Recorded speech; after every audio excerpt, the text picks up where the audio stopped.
What's going on, guys? We're going to kick this show off with some show announcements. I've got some really cool shows and DJ gigs coming up that I want you guys to be a part of and to come and check out. And first, on April the 21st, 2023, is the West Virginia Golf Association Gala. It's happening in Bridgeport this year. I've been a part of that gala for 2 years now. This is my third year part of it.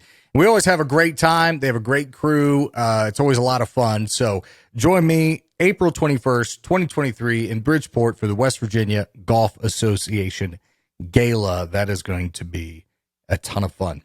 Also, we just added a few public events that I would love you to come join me. One thing that's really cool is I get the opportunity to work for folks privately, weddings or private parties or private bookings or whatever. But as we transition my career, now doing this 20 years, I'd like to do more like festivals and concerts. And this year we're doing that.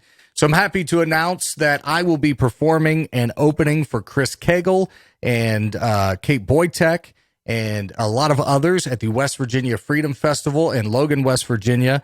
That is happening in June. That will be on June 23rd and June 24th. So I'll be opening up for the acts on the 23rd and 24th. Setting the vibe, setting the energy, setting the mood right. So it's going to be a lot of fun, and we'll make sure that the party's rocking before Kate and Chris Cagle and the rest of the entertainers hit the stage. If you want more details, I believe they have a Facebook fan page set up, West Virginia Freedom Festival. It's a whole week long. They have some awesome acts and entertainers coming to that. So make sure you check that out. June 23rd, 24th is when I'll be there. It happens that whole week of June in Logan, West Virginia. Also, as we look ahead to July 22nd. July 22nd, I have the pleasure of opening for Joe Nichols, country singer Joe Nichols at the Appalachian Outpost in Logan, West Virginia. I'm going to set the party right. This is my third year working with them in their concert series. First year we did it was Craig Morgan, and then last year was Little Texas.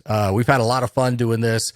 I get up there on the turntables, open up the show, get the party right, and just have a lot of fun. So, and then I totally skipped over the 4th of July.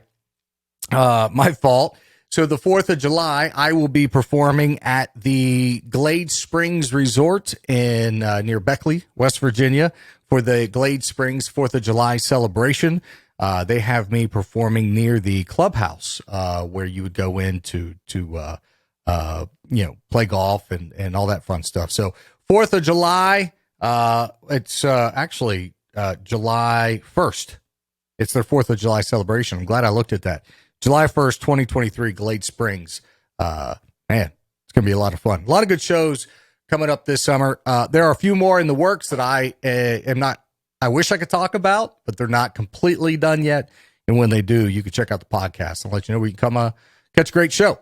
All right, as we dive into this month, April of 2023, I'm celebrating 20 years in broadcasting and the entertainment industries, having a lot of my old friends on, folks that either I worked for, like program directors, my instructors. Last week, we had Wayne Boxmiller on, and even some of my friends coming up this month. So a lot of cool surprises, and can't wait to show you some great people who were an influence to me in my life over the last 20 years.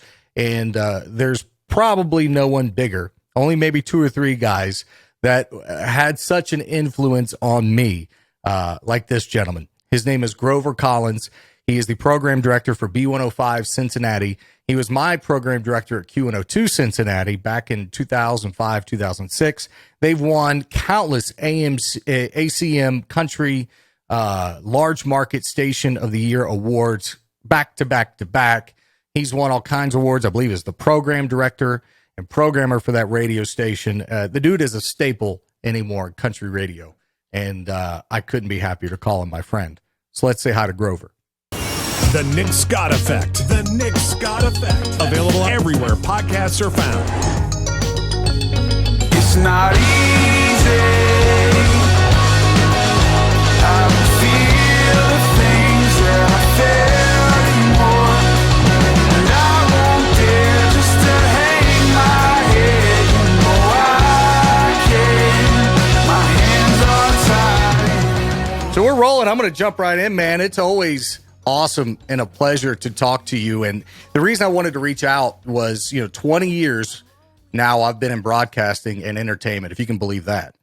And I wanted to reach out to folks in the podcast, as the podcast has just taken off, that have inspired me and had an impact on my career and on my life. And I can only think of maybe 3 or 4 guys that have had a major impact on me, and you are one of them. And so I wanted to talk to you and maybe share some funny stories and show my gratitude to you for helping me get to the 20-year mark in this crazy industry. Well, I appreciate that very much. I think I can guess another one would be Brian Douglas and Ted Morrow. Am I? Those are the 3: Brian Douglas, Ted Morrow, Grover Collins, and a gentleman by the name of Dave Roos. And that was who first hired you up in Rebel? No, Dave Roos will give me my first gig as a wedding DJ. Okay. Yep. Mm-hmm. Well, it goes by quick. I'm sure you're already realizing this. The older you get, the quicker it goes. How long you been in the business now? This August will be my 38th year in radio. Wow. I remember first job I was 15 in August of 85. I remember seeing pictures of you. Didn't you have a little bit of a mullet rocking back then? Oh, of course. We all did. It was really proudly. Now it's coming back. Morgan Wallen's making it popular again. Morgan Wallen, Theo Vaughn. Yeah. All those guys are bringing it back. It's cyclical. You live long enough. I just made a comment. I was with my wife at Luke Combs in Indy on Saturday, and I saw a couple of girls walking with acid wash jeans. And I'm like, good Lord, that was 1987, 86. So here we go. The Aquanet is right around the corner. Well, Def Leppard has not been popular, and Motley Crue's doing stadiums. So here we go. That's true. And the girls with the big wave on the front again and all that fun stuff. Exactly. If my wife wouldn't wash my hair in Nair while I slept, I would try a mullet just to try it, just to see what it did.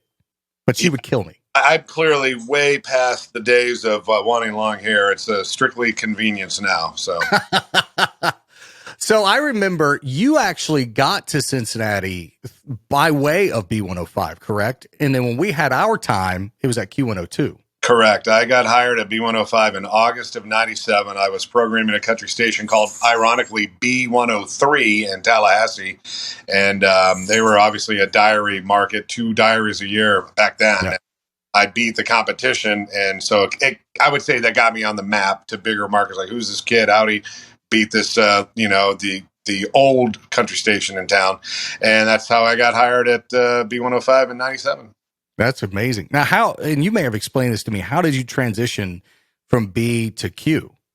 It was right after 9/11. We got acquired by CBS Infinity, and the new general manager, he felt that I was being underutilized on B105, and he took me to lunch and he asked me if I would be interested in helping Q102. They needed some help, and he offered me middays in APD, and I said, yeah. And he threw a little more coin my way, which always helps convince you. And it all worked out. And so I was there actually from October 01 until August of 09. So about 7.5 years. That's crazy. And your wife, man, Holly, I swear they need to do some kind of DNA testing on her because she doesn't age. That woman does not. She's frozen in time at like 25. She still looks just about like she did on her wedding day. And that was 25 ago. Yes. A lot. And by the way, she loves hearing that. Can she hear me? No. Okay. I'm just saying, but she loves hearing it anytime someone. Oh, I'm sure. Don't age. So yeah. That's always one of my favorite videos you do on TikTok, because we follow each other on the socials. One of my favorite videos is you scaring the absolute piss out of her. Yes, and I'm on a breather right now because she's starting to catch wind. So like when she comes in the studio or she looks for me now, so I gotta lull her into safety again before I do it again. Or you got to figure out somewhere else to scare the crap out of her. Exactly. I remember going into Q102 studio on weekdays when you were in there and I was doing some production work with Joe. And I remember you'd be in there doing push-ups and benching chairs.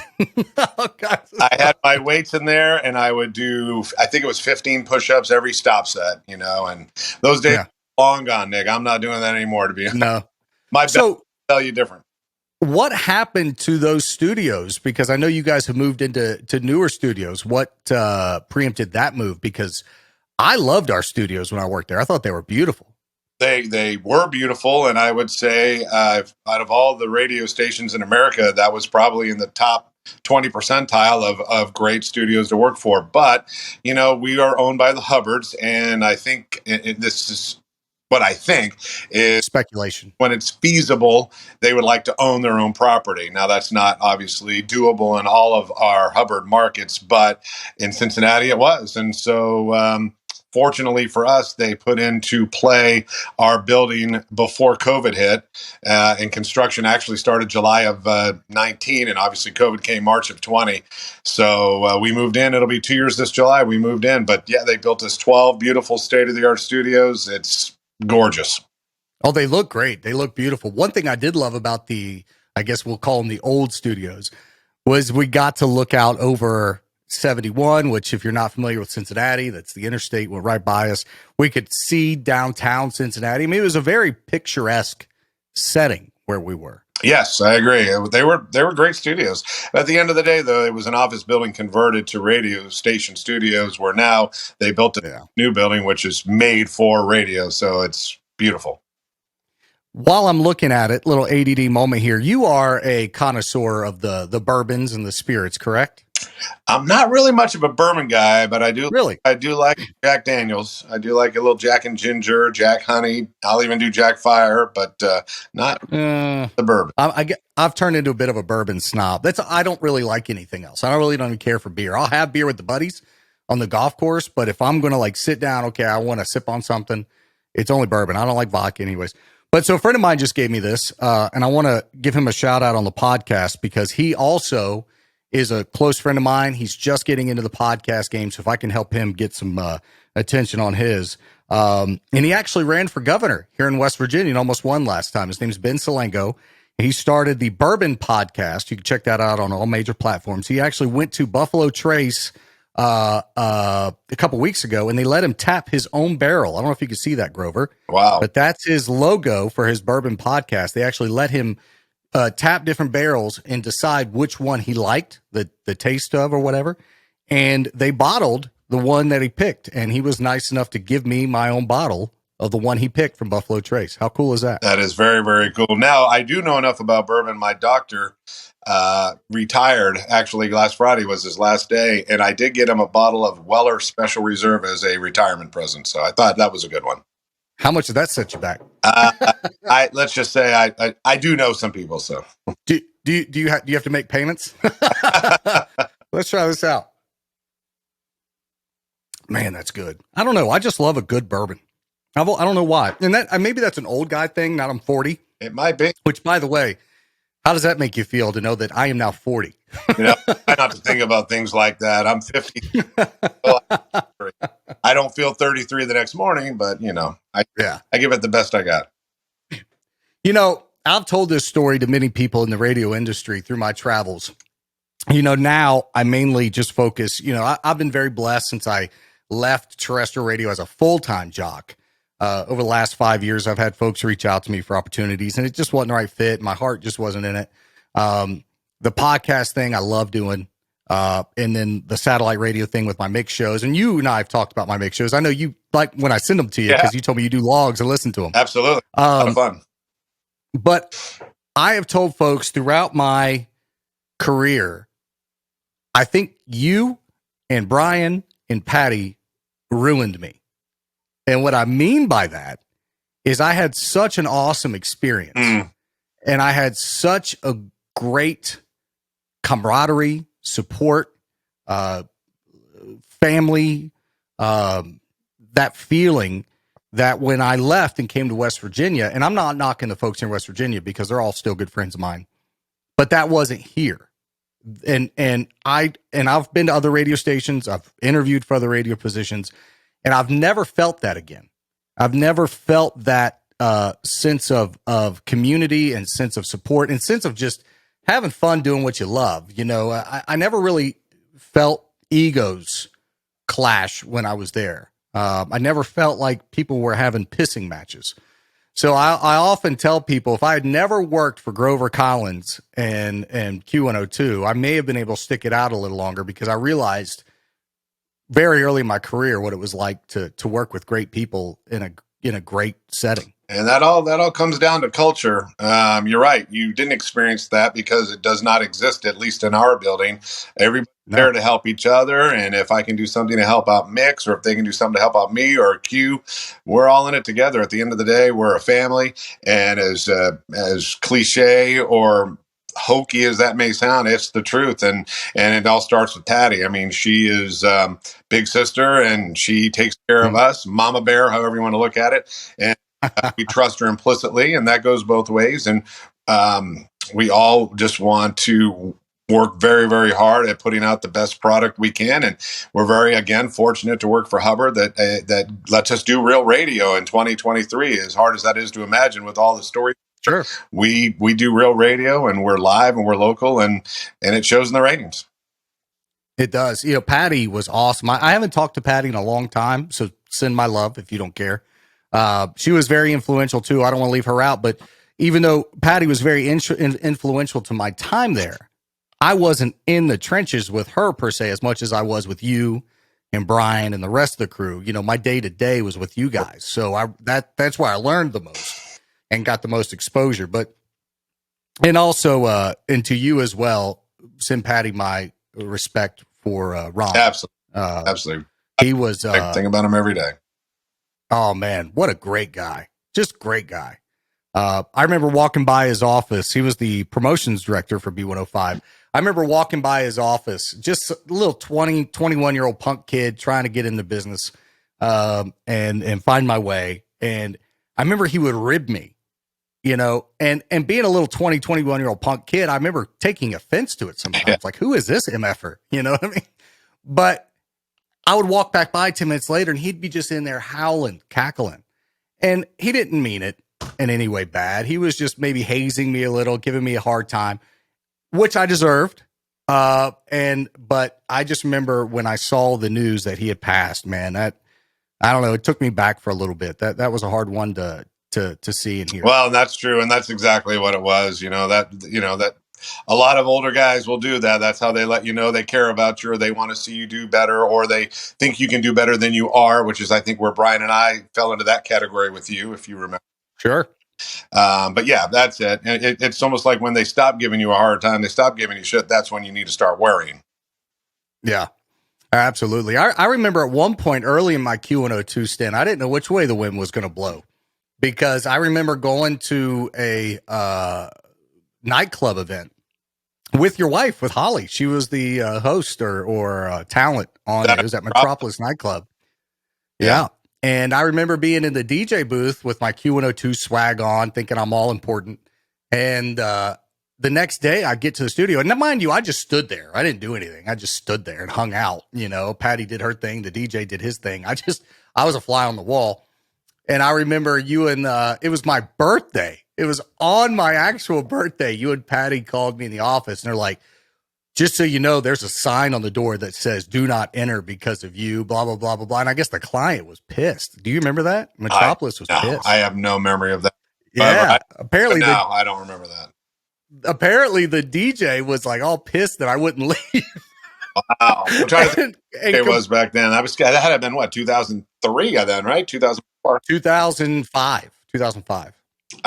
Yeah. And I guess they complained. I guess they complained to their sales rep, who then went to Patty, and then you and Patty pulled me in the office, and it was a teachable moment to like understand your surrounding. You know what I mean? When you're out representing the radio station, just pay attention to what you're doing. That's it. You got to learn quick, know your role, right? Yeah. But I just remember leaving that meeting with you two, young, 20 years old, 21 years old. And I remember Patty was not happy. Yeah, well, remember, she's not one you want on your bad side or pissed off at you. But again, like you said, it was a teachable moment, I'm sure. You never forgot it. Here we are talking about it. No, never forgot it. But I remember walking down the hallway to go back to work going, Is this my last day? Well, feeling better. I had those moments too early in my career where I just stuck my foot in my mouth, or I was cocky and I said the wrong thing, or I thought I was better. And you learn real quick, man. It's like that's not how you're going to have longevity in any business, let alone radio, where longevity in radio. That's a double negative. Well, and I spent over a year after that with you guys before I came to West Virginia. So obviously it did nothing but help me. But, I learned a great lesson from Patty, and this just came to mind while we were talking about her, a lesson in composure, because it's easy to get upset, and especially very easy in certain situations to get pissed off, if we're being honest. But I remember, what's his name? Resnick from the Goo Goo Dolls. Was that the QS Studios? Yep. And Patty went to walk in the studio where Brian was interviewing him. You know what I'm talking about. And his security guard wouldn't let her in the studio. This big old mountain of a dude. And Patty had every single right to say, "Who the F are you? I run this radio station. Get out of my way." But she didn't do that. She said, okay, calmly. She went back to her office. She sent an email to their representative, right, and had it resolved. And that was a major lesson to me, that even though a situation might represent itself where you could throw your weight around or throw ego around or even get mad, what's going to have the better outcome to make you look like a professional and not make you look like a crazy person because you got all pissed off, but not hurt any relationship ties either in the industry. And, the next day I remember we had a cookie in the kitchen the size of a freaking pizza. Yeah. And I also thinking back on that now, she had the foresight to realize that if she would have made a scene, he was going to go on the air with Brian. This was afternoon drive. And if she would have made a scene, it would probably have affected the whole mood and chemistry of the interview, which would have been bad for radio. So that, Absolutely. obviously we got the apology cookie, and I'm pretty sure Resnick did something else for Q as an apology. He didn't know, it'll never happen again, kind of thing. Yeah. But it was a lesson in understanding how to read the room and read the situation and calmly, massively de-escalate and handle it professionally. And I've tried to carry some of those lessons with me through the last. Well, the lesson, one of the main lessons she taught me was, I became, when I was her APD, I remember one time getting a message from a salesperson about another jock that apparently didn't do something right at a remote, or didn't spend enough quality time with the client. This is years ago. I don't remember, but Sure. I remember my first initial instinct was to, like that. And I went into Patty and I'm like, did you hear? And then she was like, calm down, Grover. We only know one side of the story. We don't know the other side of the story. So let's bring him or her in. I don't remember, honestly, and talk to them and get their side of the story. And she was right. And I've always remembered that to this day, is before you just want to knee jerk and just, light someone up. It's like, take time, get all the facts, and then make a judgment on, do they really need to get talked to, or what approach are you going to take as a manager, instead of just reacting immediately. So just give time, let it breathe, and that's always absolutely worked well, that I learned that. Well, and I think it's showed, because you've won 2 or 3 ACM country awards for Programmer of the Year, if I'm not mistaken. Of the Year, I think it's 3 CMAs and 2 ACMs since I've been PD. Yeah, I mean, the proof is in the pudding, as they say. And then look at your air staff. I can't tell you how many friends and colleagues I have across the country at radio stations from coast to coast. And the turnover rate in a lot of these places is ridiculous. Like a jock might be there 12 months to 24 months, and they're out the door. And look, your air staff is happy and content, and they love working with you. And Dave has been there, 20 years now? Yeah. He came shortly after me, so he's probably been 20, I would say maybe even 23. I'm 25. And you're basically the story I tell a lot of the other ones now that are young and they've been there a few years, and they get a little, frustrated. I get it, that they want a full-time job. And I'm like, well, listen, I worked in radio from 85 to 97 to get here. So I worked 12 years in radio before I got a shot at B105 or this size market. You've only been in radio 3-4 years. Hey, it might be time to call U-Haul, put your car in a trailer, and how bad you want it, how bad you want radio. Yeah. And you're going to have to go to, where you went to West Virginia or your Peoria, your Savannah, Georgias, and work your way back. Mm-hmm. My story was a little, I think, different in that my plan was to come back to Cincinnati in 4 years and hopefully work for you again. That was really my whole plan. My whole plan was to come to Charleston, work 2 to 4 years, and come back to Cincinnati and work with Grover and Brian and my family. I felt like that was my family. Those are my people. And I met a girl and fell in love. And this is where she's from. This is where her family is. And she has a good job. And it was hard because, when I moved here, I've mentioned this in the podcast since No Slam, because, the station I worked for, I just talked to the owner yesterday for an hour about podcasting. Like, he's still a great friend of mine. But I only made $26,000 a year. That was my first full-time gig in 2006, was making $26,000 a year. So, that's why you saw the DJ stuff come up. And that's why and get married, start having kids. You got responsibilities that you never had before. I had to make ends meet, but a lot of folks, you were talking about the U-Haul and how bad do you want it? Fortunately, because it is fortunate because it's what I wanted more. Being a dad and a husband, I wanted that more than radio. So that's why in 2017, I was like, hey, I don't feel like moving to Cincinnati or Columbus or wherever. I'm just going to do this here. I voice track for a few stations and help out right here in my studio at home and able to go this way. But yeah, I remember being that cocky kid thinking, man, why don't they just put me on nights on Q102? And then once I got into it full time, I'm like, oh no, I wasn't ready. As you get older, perspective changes. When I moved to Cincinnati, I was in my late 20s, and Holly and I thought the same thing. We'll be here 3-4 years, and I still had aspirations for a Chicago or a major market. I had interviewed in Chicago before I got the job in Cincinnati, didn't get the job. That worked out. The station flipped format in less than a year, but I still had aspirations for that. And then obviously Holly and I had Sophia, and we already had Joey, and you're now it's like, no way, Chicago, I don't need that traffic. I don't need that hassle living in the winters. So Cincinnati's just like Goldilocks and the Three Bears, just right. This episode of the podcast is sponsored by the Appalachian Outpost. So all the craze, especially around West Virginia, Kentucky, Southern Ohio, Pennsylvania, is the off-road industry. You might see the Razors going down the road, the side-by-sides, guys with big jacked up Jeeps. That's kind of the craze right now.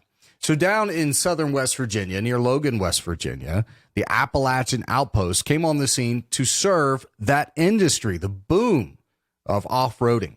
There's a Hatfield and McCoy trailhead right there at the resort. So you could haul your side-by-side, your rock crawler, your four-wheeler, whatever, down to the Appalachian Outpost. They have cabins that are gorgeous that you stay in. You can go ride, and then when you come back in the evening, the Broken Axle is right there on site where you can grab a drink with some friends and some really good food. So your next outdoor excursion starts at AppalachianOutpost.com. That's AppalachianOutpost.com. You can book right there, right now. In a full dad bug, because I have a 10-year-old daughter. My daughter will be 10, and she is so beautiful to me. And Sophia, you have a gorgeous daughter. I've even seen some of the pictures you posted and thought that girl could have a career, a bona fide career as a model if she had wanted to. We had those conversations when she was a senior in high school, and she was approached and she did some modeling. She was on the cover of some fashion magazine for teenagers for graduate. Anyway, the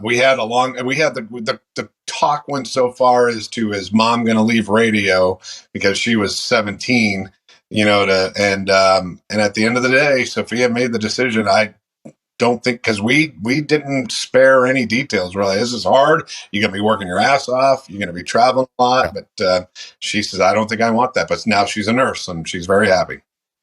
Oh, she became a nurse. That's super cool. Well, good for her. That's one industry that I definitely knew I couldn't, like blood and all this stuff. Yeah. Not my speed. And she loves it. So that's the funny thing, like someone came in with a gun shop and was like, ooh, I want to look, So I want to go back a little bit to talking about things you've learned in the industry, and I have some industry people that listen to this. They sometimes comment on interviews I've done with artists and so forth. And they're in the radio industry. Yeah. And there's an individual in the radio industry. He's probably the only one in my hundreds, if not thousands, of encounters in this industry. He's the only one that I feel like I have a burnt bridge with. And I've tried to reach out in the last couple of years and kind of mend it, not for any personal gain, just because I don't want that karma. And Right. you know, I got my life back in church and I'm, you know, a different heart. But one thing I admired of you, and it's another lesson that I kept in the back of my mind, was you and your relationship with John. Mhm. And the reason for that is John left your company and basically went across the street to the competition, which in our industry, in most cases is a big no-no. And in most cases can cause a lot of friction, a lot of hard feelings. But you two, despite the business, still remained very close friends. I was best man in his wedding, and I've known him since he got into radio. He was 20 when I first met him. So yeah, I mean, listen, life is life, and you know, he's obviously in a different place in his life. He's got a young daughter, and we do not hang out like we used to when he was single. And you know, he could come over, you know, and watch Goodfellas for the millionth time, and they can sit through more Rush DVDs and Stevie Ray Vaughan DVDs while we're drinking. But yeah, I mean, we talk, we text, so you know, nothing but the best. Well, it's a good testimony to friendships are important. Relationships are important. And just because you work here and I work there, at the end of the day, that really isn't what's important. You know, the relationships that we have in this life and the people that we have with us, our support team, is what's important. And to see that you two have kind of continued that despite your competitive, because we're all competitive in this industry. Well, and then that right, exactly. I have two parts of my brain. I can be like, hey, this is the kid I've known since 20, and this is the guy I got to beat in the ratings. So this is the guy I got to smack. Right, right. But he seems like he's doing well.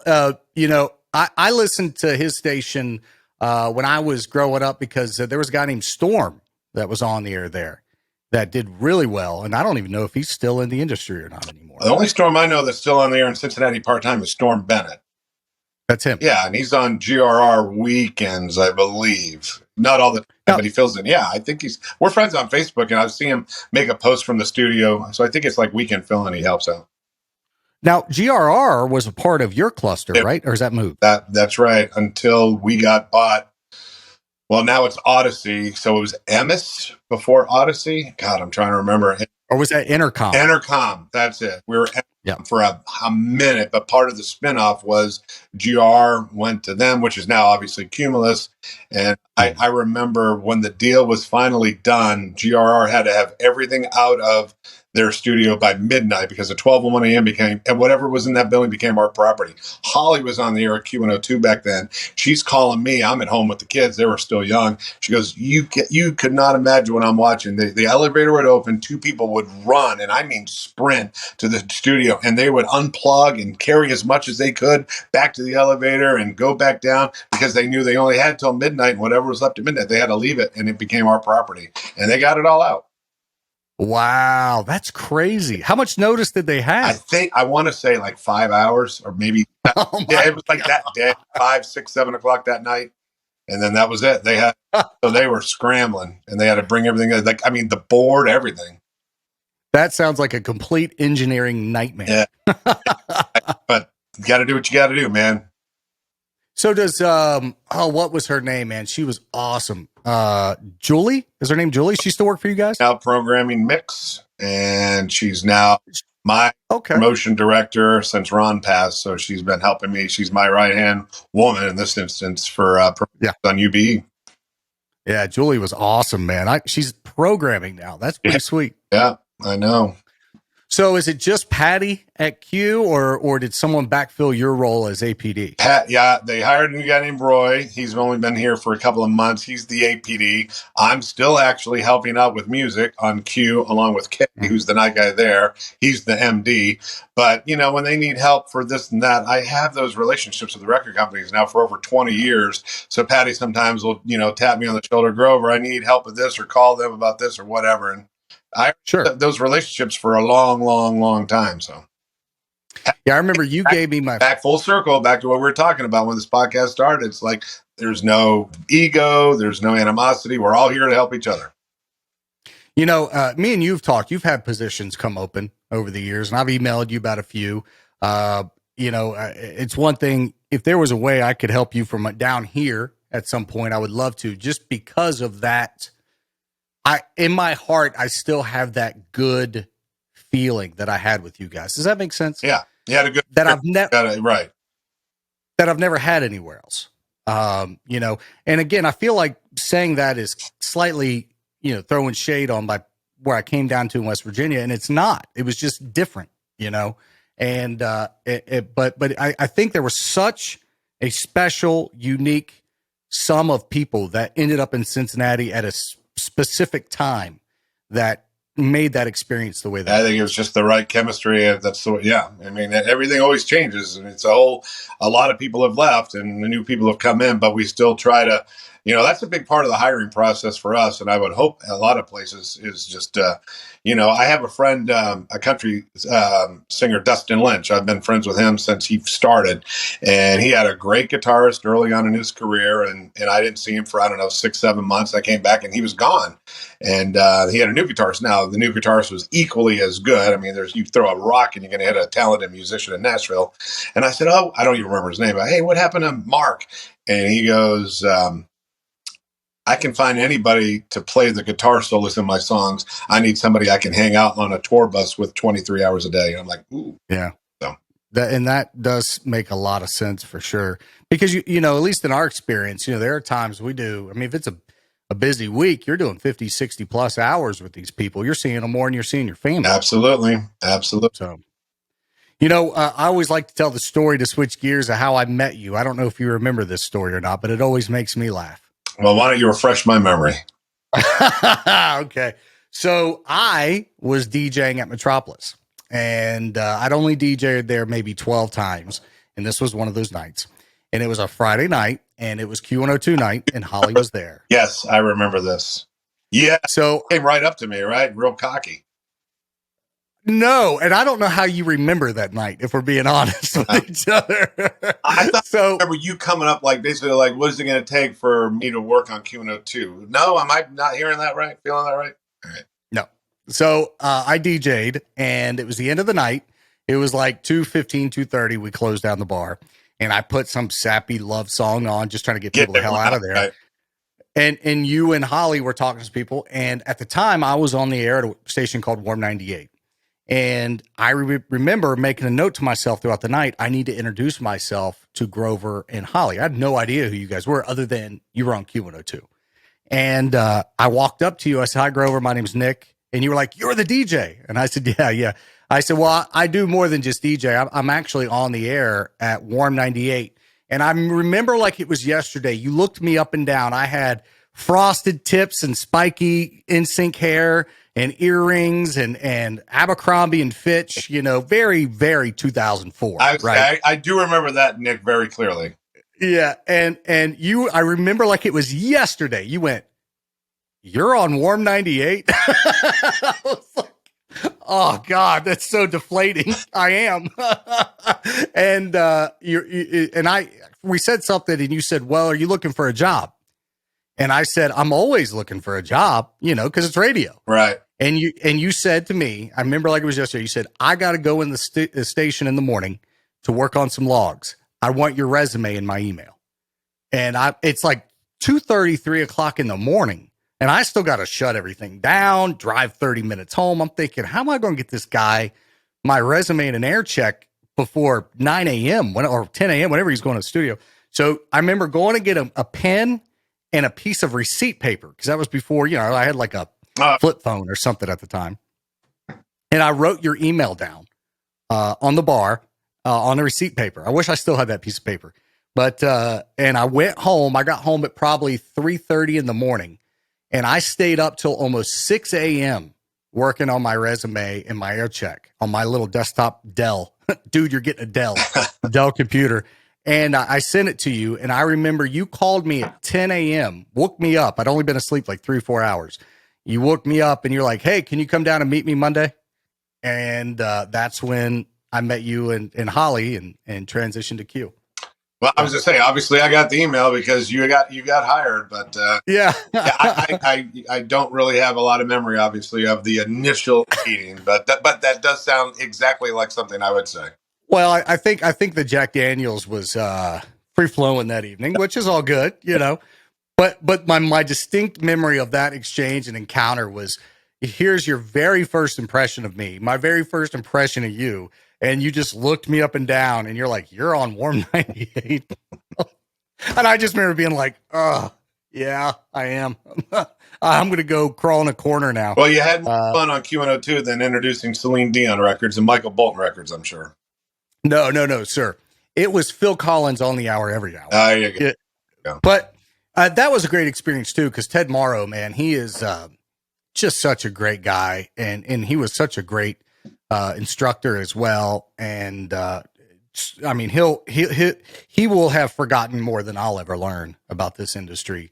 And honestly, I may have told you this, me going to Q caused a big rift in our relationship for many years. Did I ever tell you that? No. So I called him when you offered me the position, and I said I would accept it. And I called him to put my 2 weeks in. And I said, you know, I've been offered this position at Q102, blah, blah, blah, blah, blah. And he tried to talk me out of it. Right. And I said, no, I've already committed. I got a call about an hour later from him, and he said, hey, TJ, who is our GM over there, he said, TJ said, come get your stuff. We're just cutting the cord, you know, wish you best of luck. 2 weeks. Well, I get that. But he was very cold, and it wasn't the Ted that I had fostered this relationship with. It was very like structured, very cold. And I remember when I went down there, I went to use my key. It didn't work. They had already shut it down. Shut it off quick. Yeah. And I went to the receptionist, and they had my stuff in a box, and they're like, here you go. I mean, it was pretty ruthless. And I was like, all right. And Ted did not speak to me. And I tried calling him. I tried texting him here and there because I love the guy. Until I moved to West Virginia, my whole experience at Q102, he wouldn't talk to me. Yeah. He waited till you left the market. And, well, he told me it hurt him. It kind of felt like I had stabbed him in the back a little bit, but I was like, no, it was business. I was 21 years old getting to work on the top 40 station that I dreamed about working on when I was 10. I mean, I couldn't pass that opportunity up. I didn't dream about introducing Phil Collins all the time. On the hour, every hour. On the hour, every hour. Well, I don't want to keep you too terrible. I usually like to do an hour, but I know your time is valuable and you're hanging out with Holly. So anytime you got a jet, man, you just tell me. So you're getting older. I'm getting older. Mm-hmm. What's the future look like for Grover Collins? Is B105 your last stop? Do you have any aspirations? Unless you know something I don't. Well, I didn't know if maybe within Hubbard, maybe like in the programming national scene or that would anything be a situation where something was introduced to me or I was approached that I don't know anything about, and I would take it as it comes. But as of right now, this moment recording with you, I am extremely happy. I'm working at one of the most iconic country brands in America. It's literally been on the air longer than I've been alive. It just turned 54 on April 1st as a country. Wow. And I use this analogy a lot. I feel like I am a captain of an aircraft carrier. I am in the Pacific. It is a behemoth of a ship, and you have to respect it. You have to treat it, keep the needles out of the red, don't crash it into a reef. And if you do that, it will take care of you right back, because eventually I'm going to pass it off to somebody else, and it's still going to be B105 in Cincinnati, and my time as the captain will be over, and as was people before me. So, the station is always the star. It's always the brand. And it is iconic. Absolutely. Yeah. I'm just happy that I've been very, very fortunate, and successful. And I think someone told me by this August will be my 14th year as program director of UB, and I will be the longest tenured program director in the history of B105. Oh, wow. The end of the summer. Well, congratulations. Let me guess, the guy before you, Tim Clausen. Actually, there were two people before me, before Clausen. Clausen left in 2004. And then there was a guy named Marty for 3 years, and then Travis Moon for 2 years, and then I came along in 2009. Okay. I meant as longest serving. Oh, was I'm it sorry. Tim? Absolutely. Yes. Clausen was number 2. He got hired in the early 90s and he left in 04. You know, Tim, I've told this story before in the podcast. It was one of the best, I think, interviews that I ever had for a job. So I was going to the Ohio Center for Broadcasting, and I had an interview with you guys to be an intern. So this is 2002. This is a long time ago, a long time before I worked for you, that is. And I remember there was a promotion girl who worked for B105 at the time. She wasn't there when I came in 2005. So sometime between 2002 and 2005, she left. And I remember she was horrific to work for. It was not a pleasant experience with this young lady. Motion director of B105 back then? I believe so. Or she worked with Ron. Okay. She wasn't like Ron was the director, but she was like his. I know who we're talking about. And yes, she was tough. She basically looked at me one day in the B105 van and told me that I would never make it in the business and I needed to learn how to flip burgers. I wish I could find her because I would be like, look here, bitch. Any names, but I think we're dealing. We're talking the same. So, anyways, it's my first day as an intern, and she wants to introduce me to Tim. Now, this is when the UBE studios were in that long tower building by the old studios now. Baldwin building. Baldwin. So we're in there, and she takes me into Tim's office, and she's like, "Hi, sir. I want to introduce you to our new intern, Mr. Nick." Blah blah blah. And Tim, without skipping a beat. It's wonder I have a memory like this that I can remember this stuff. But without skipping a beat, he goes, "Have a seat." I'm like, okay. And he just starts asking me interview-esque type questions. I don't remember what all he asked me, but it was very like, what do you do? What's your name? How many bibba? Right. And at the end, he said, well, do you have any questions for me? And I don't know why I said this. I have no idea. I wasn't prepared. But my immediate fire back was, when can I start?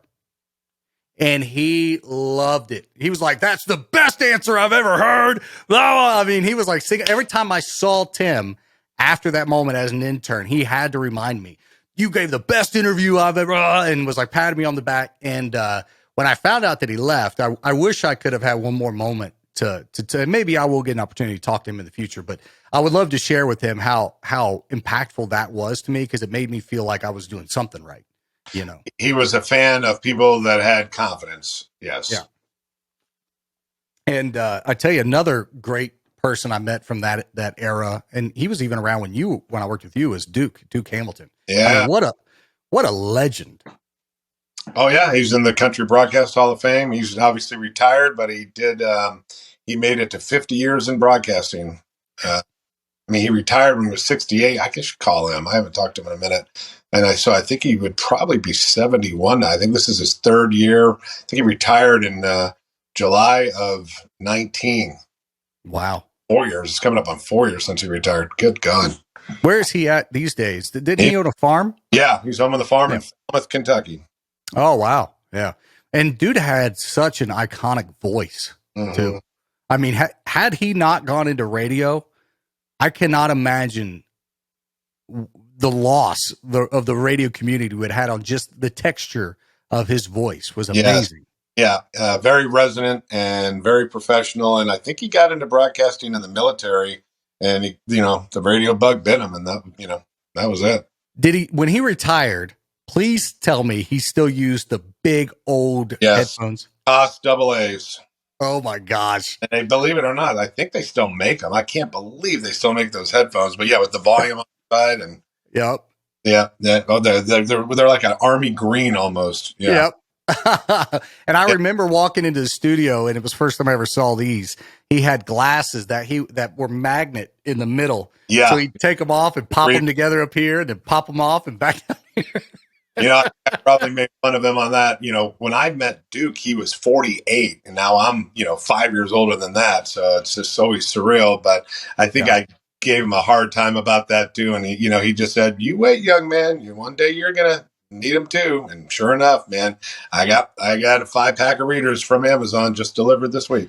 I need my readers at the restaurant now, looking at a menu. Oh man. I've given up. I don't care. I need them. I can't, the lights are so low. I know I sound old, but that's what I got to do. Another great personality I got to work with you back in the day, and he's passed now, was Pistol Pete. Yeah, I know that was real sad when he left.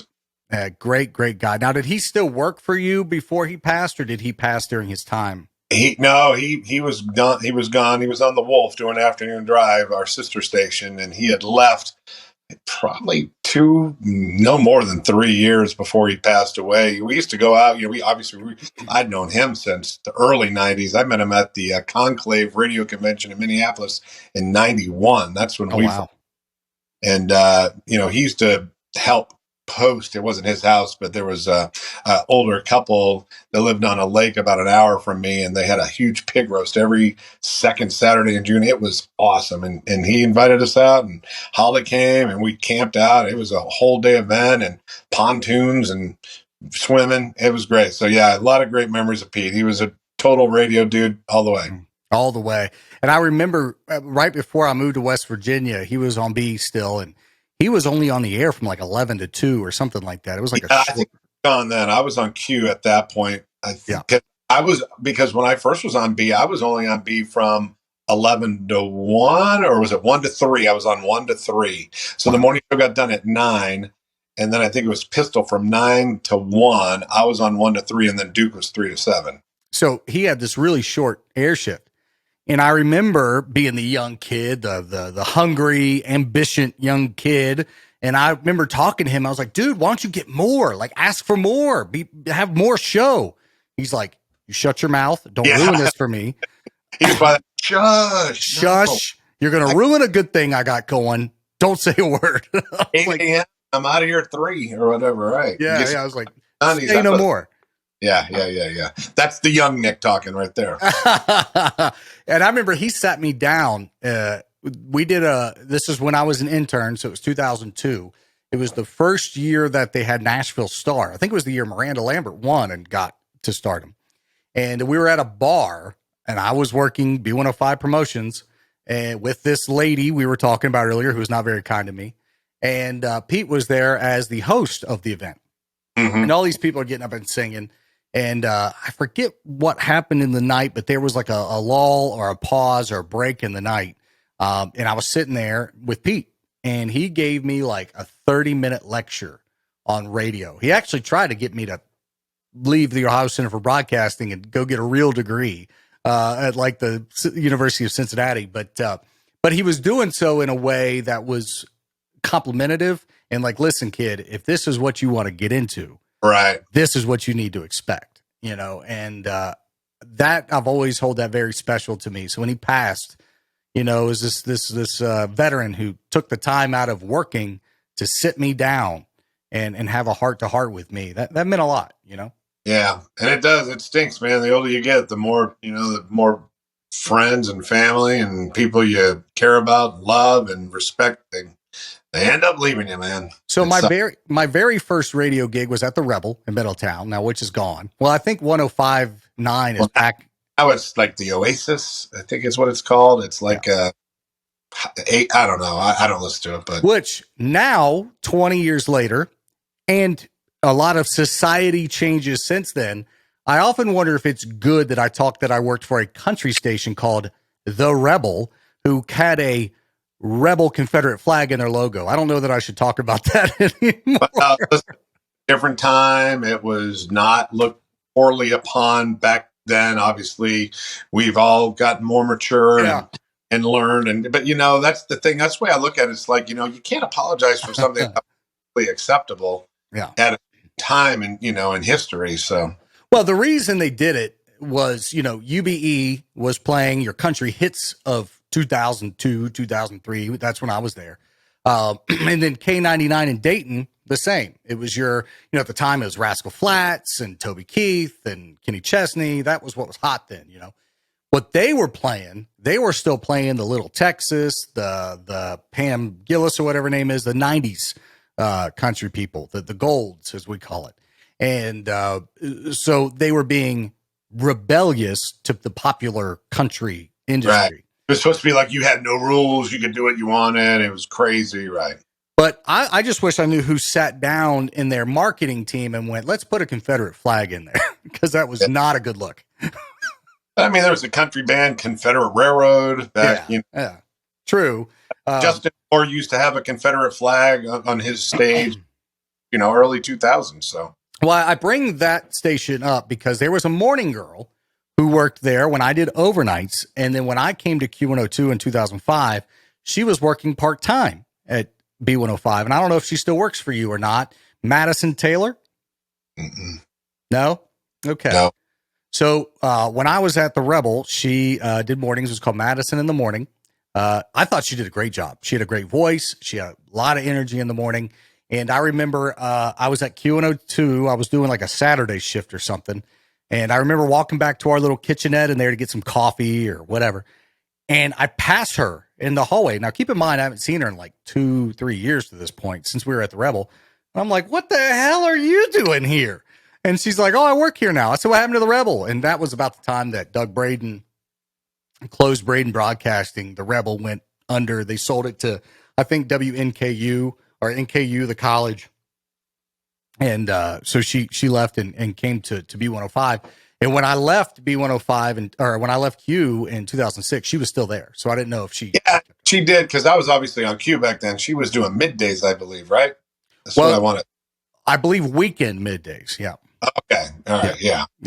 So who's I on your? remember, yeah, I never worked with her because I was on Q back then. So who's on your lineup now? So many faces have changed. I know you have Dave in the morning.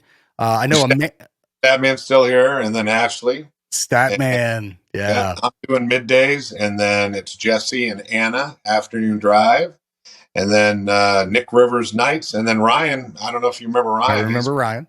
He's still overnights. He's just got back from Kuwait. He was over there for 8 months, Air Force Reserve, serving our country, and he's back and happy to be back. I'm sure his wife and 4 daughters are more happy to have him back than I am. But I didn't know he served. Tell him thank him for his service. And I know a lot of guys in the military. Sometimes they get tired of hearing that, but I don't feel like I say it enough. Funny, Jesse. I remember when I was at Warm 98, Jesse and his brother. His brother is Joey. They were at 96. Was it 5? The Star then? I don't remember Joey working there. I thought it was just Jesse, but maybe it was just Jesse, and Joey came in to visit him. I remember him. Yeah, because obviously his brother does mornings in Knoxville now. Yeah, I remember they were both they're twins, identical twins, and They both work in radio, and they're both really good at it. yeah.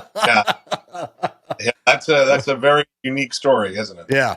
But that's awesome. Jesse had made it to afternoons. Very talented guy. So he must have jumped over to Hubbard. I'm assuming because there was a big blowout when Susquehanna sold Cumulus. We acquired him, and he was initially. This is when I was still on Q. He was initially on the Wolf, and they were like, we need to get this kid on B. So then we transitioned him over to B105 nights, and I think that's when Big Dave went to afternoons, because Big Dave used to be nights too. Yeah, when I was there, Dave was nights. I remember that. Yeah, so we put a night and then put Big Dave. Do you ever keep in contact with? And she was such a major inspiration to me getting into the industry at 19 years old, going to OCB. Shay Maddox. Shay is no longer with us. Shay passed away. I don't know if you want to edit this out, but Shay committed suicide. Oh my God. Dude, you're kidding me. No, I'm not kidding you. Oh man, It's been a while. I'm sorry, dude. That is an I worked. It was on 97.3. That is an absolute punch in the gut. Wow.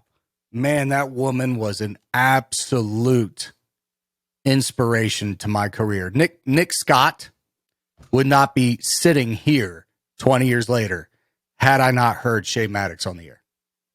Yeah, I mean, she was obviously 97.3 flip format alternative with, Jimmy the Weasel, and she was an iconic, integral part of that station. Oh, my God, man. Wow. Was she still in Cincinnati? I don't think so. We had lost contact. I know her and Julie, I think, still stayed in touch at somewhat, but from what I was told, she just unfortunately just had some depression issues that. Well, unfortunately, I've learned in my own experience and friends in the industry and so forth. Uh, Unfortunately, depression is a side effect of creatives, folks who have a creative brain, who have a creative talent. And you know, I in 2020 was diagnosed with, I don't know if I've ever shared this with you, and I've openly shared it on the podcast because I'm a huge advocate of therapy and a huge advocate of mental health. I know that sounds very cliche in our day and age, but it directly impacted me. In 2020, I was clinically diagnosed with PTSD, and generalized anxiety disorder, and I have had bouts of depression. Now, I was never diagnosed with depression, but I had some bouts, and mine comes from childhood trauma, child abuse and stuff. You know, I had a parent that I was their whipping boy figuratively. And that relationship was rocky with this parent my whole life. Even the time that we worked together, I just hid it. I didn't talk about it. And about 2018, I had to kick this person out of my life for my own mental sanity, mental health, and more importantly, my kids, because I wasn't going to let my kids be subjected to what I was subjected to. And through cutting ties with this parent of mine, they got other family members involved. In this day and age of social media, fake accounts were created, and I was harassed online by them. It was nasty. And what that did is it spiraled me into depression, where 5 feet from where I'm sitting right here is my gun safe. And I came down here, I unlocked it, I grabbed a shotgun, and I was going to shoot myself right here. And the only reason that I didn't is in my mind, I thought my wife is going to be the one to find me. And what if my kids are with her? And I don't want my kids to see that. And I don't want my family to find me. So I put the gun up, I locked the safe, and I went upstairs and I called my wife and I was like, I am not okay. And I need you to come home. And she did. And the next week, she's like, I think you need to talk to somebody. I went into therapy, and it was the best thing I could have done for my own self, but most importantly, as a dad and as a husband, because I had started to kind of withdraw from the family, not because I wanted to, because I was in that depressed state, if that makes sense. And what therapy did was to help me understand the trauma, understand the things that had happened to me, understand how I control my emotions with those memories, and also how to, like, if I start to feel myself going into one of those states again, you know, equipping me with the tools to prevent it, Right. You know, self-talk and everything. And so because of that, I'm a, you know, when I hear stories like that, it breaks my heart because I know that I've been there and I've been seconds away. And I thank God every day that I didn't. And I wish, Well, I wish it's that person could have had 30 more seconds too. You know, listen, it's affected my family with 2 family members. You know, one thing, I was just at the Shinedown concert last night, and 3 Days Grace opened up, and both 3 Days Grace and Shinedown basically were talking to the crowd about mental health, anxiety, depression. If you're having dark days, remember there's always someone you can talk to, someone you can turn, there's always tomorrow. And I remember thinking to myself, man, how far we've come, because when I was a kid in the 80s at Motley Crue and Dokken concerts, they would never kiss. They never talked like that to the audience. You know, there was all about getting girls and getting drunk, you know? Well, I think there was a cultural shift in understanding that we have a generation, maybe 2 or 3 generations of people that have experienced a lot of hurt, whether it be, you know, growing up in a family where mom and dad has substance abuse issues, abusive issues, alcoholism, you know, maybe had someone in the family touch them in ways that wasn't appropriate, you know, so there's a lot of hurt, a lot of mental trauma. And unfortunately, because of that, people, you know, a lot of folks tend to repeat what they know and what they do when they become adults, when they get older. So there's a cycle. And one thing I've learned is breaking that cycle. And I think what we've gotten to this point in our society is understanding that these things are real. Mental health is a real issue. People are experiencing real trauma, real hurt. And if we want to keep people on this planet with us, because we love them, we need to address that. And I'm here for it, man. I couldn't be a bigger supporter of it. Well, it's very, that's awesome of you, with your platform on this show to uh, be vulnerable enough to talk about yourself because you never know who's listening. And we say that all the time on the radio. You never know who's listening. Never know. I had a guy just last week put on Facebook, does anyone know of any hospitals or psychiatric or therapists that work with people despite having insurance or not and the ability to pay? And I sent him a message. I was like, bro, I love you. We're not even close friends, but I was like, I want you to know that I love you. And if you need to talk, I'm an ear, and I know enough people where I can point you in the right direction to where you can get a professional, not a moron like me, a professional to help you out. And I think as long as people know that there are folks out there that they can reach out to and talk to, that could save someone's life, man. It really could. So anyways, that took a downturn, and for that I apologize. But Shay was such an icon and and you know what's even more sad is just a couple weeks ago as I was planning this series of interviews, I was like, I wonder if I could find Shay Maddox and invite her on the show. Man. Sorry. Yeah. Yeah. Wow. That's going to take a lot to process. But I don't want to end on a complete down note. We've been about an hour now. And I offered, do you remember Wayne Boxmiller? Oh, yeah. So I had him on. His show actually released yesterday. I invite you to go listen to it if you have time. It was great. And I told him if he had any funny stories of old Nick Scott, he'd like to rip on me to let him rip. And by God, he did. So if Grover Collins has any funny Nick Scott stories you'd like to share with the podcast, man, be my guest. I guess the only story that comes to my mind immediately is just the time when you didn't show up for your shift on Thanksgiving Day. I remember that.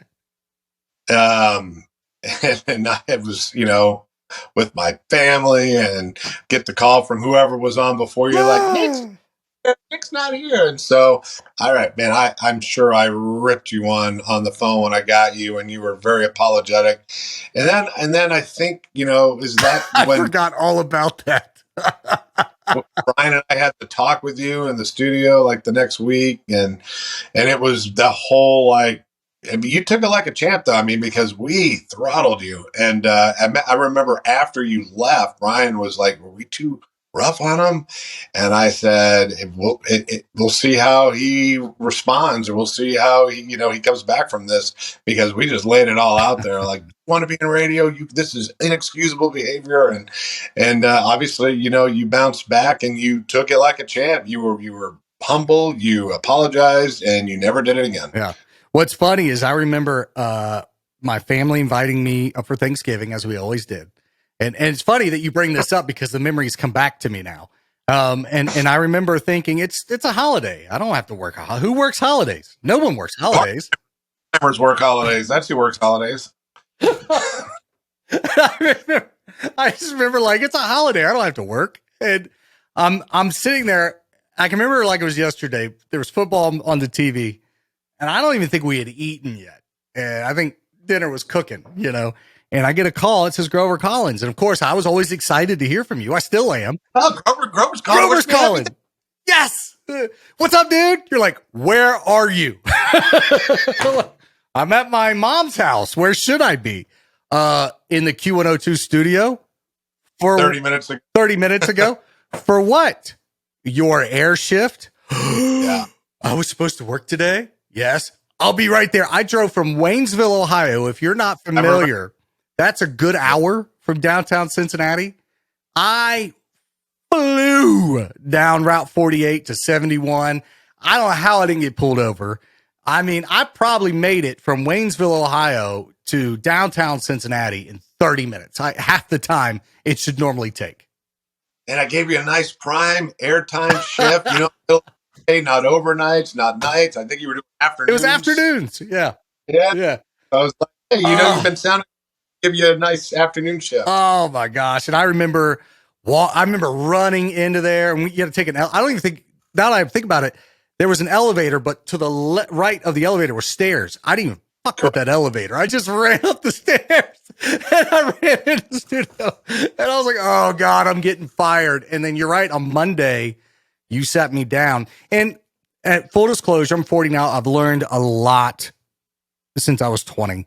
I had become a cocky little ass. I'll be the first to admit. And I remember you guys sitting me down. You're like, "A, you didn't show up for an air shift. Inexcusable. Check the schedule." And I remember you being like, "You need to check your shit because you're not that big of a deal. You're not as big as what you think you are. And the only way you're going to be successful in this industry is if you learn to get that chip off your shoulder." And I remember like looking at you two icons to me, and I'm like, these guys have made it, and they're major market jocks, and they're telling me to get my shit straight. I should probably get my shit straight, and so that's why you saw me take it like a champ and run with it, because I took it as, here are two guys that know exactly what the hell they're talking about. And they took the time out of their day to talk to me when they could have just told me to pound sand. That's important. I better listen, and I better apply that to my life and to my work. And thank God it worked out and you didn't fire me. Not fired. I don't think I wrote you up. I think you learned your lesson. You apologized profusely. That's the first time you'd ever done that. But you listen, it doesn't always go that way. There's been other kids I've tried to have that talk with, and doesn't resonate, doesn't stick. I think it comes down to hunger, and I'm not knocking them, but you got to understand, I came, I've told this in the podcast, and my dad doesn't care that I share it. Growing up, I grew up in a small single wide trailer, and he was a pastor of a church. I remember in like 8th, 9th grade, getting ready for school, and his tax returns were on the table. And I looked at him, being a nosy kid. I looked at him. He made $14,000 that year. That's it, for a whole year. And so I knew that once I found something that I loved, that being radio and entertainment and DJing and performance stuff, I knew that lifestyle that I grew up in was not how I wanted my life to be. And I knew I wanted to be successful in radio. So I wanted to be successful no matter what it took. And when you two, again, two legends, in my opinion, sat me down and was basically correcting my course, that was like winning the lottery, because I wanted that. You know what I mean? So I think other people might not have that same perspective.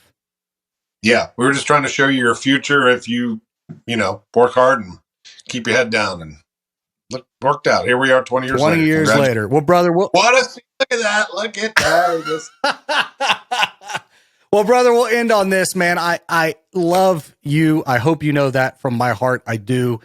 You're like a radio dad, a radio brother to me. And I wouldn't be on Sirius XM and networks and having a podcast blow up if it wasn't for Grover Collins in my life, especially early on. So I want you to know just how impactful you've been. Well, whatever influence I had, I thank you. I congratulate you. Congratulations on your 20 years. I'm sure you'll keep finding ways to innovate and evolve as our industry continues to do so, like we all are. And keep sending me those mixes. You've got a deal. All right.